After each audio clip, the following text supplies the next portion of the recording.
Aroni teuri nenyika. Aroni teuri nenyika. Aroni teuri nenyika. Teuri nenyika. Teuri nenyika. Aroni. Ya. Amen. Makaniko madzimai. Ndikuona chisimisikidzo chemurume murungu pamberi pehuso hwenyu. Ndikuona zvekare upenyu hwakajeka pamberi pehuso hwemwana uyu. Mukada kuzvicherechedza muchiona mwana uyu ane simba rakanyanya zvekuti kana simba iro rikatenga kuitika imi munoti zviri kuitika nekuti mwana anodya achiguta nhai.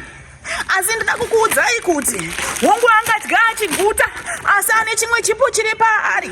Chipo ichi ndida kukuudzai muzuva nhasi kuti muzodzoka pano muchitaura pano pamadzimai mishe kuti imi mwana uyu ane chipo cheuprofita. Ane chipo cheuprofita mwana uyu. Ndaona makore anouya aya andikada kumaverenga anenge 3 chete achanga akuyambutsa wana achibatsira asi zvichakushambisai naye. Ndimi mai vemwana uyu ndizvoka makaroorwa nemunhu nai.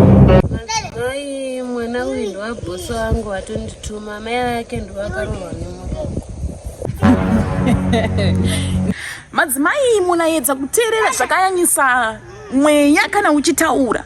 Ndataura ini ndikareudza ndikati pamberi pehuso hwenyu makaroorwa nemurungu kureva kuti kana musina pamberi apo ndikuratidzwa zvekare imi makuchiviwa nemurungu uyu anova baba vemwana uyu. Azokudzoka ukuitai mukadzi wake asi iri uida riri kumberi regatitaure zvamawinga nhasi nai. Madzimai ndatumwa namai vaivaya vamaitaura navo pafoni vane amai vane kenzi vamukataura kuti muda 500 yes kuti mukwanise kufambisa basa renyu. Saka ndora ndauya endaya nayo 500 yes yacho nemagrosari aya andanzi ndikupeya. Teuri nenyika Aroni teuri nenyika. Zvinokudzwa zvinotendwa. Aiwa mweya watenda mazvinzwa. Aiwa mweya watenda zvinokudzwa.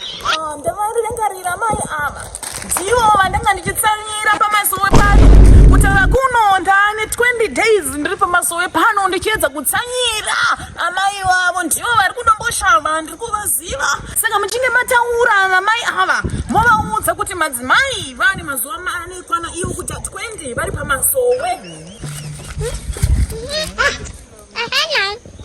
Ai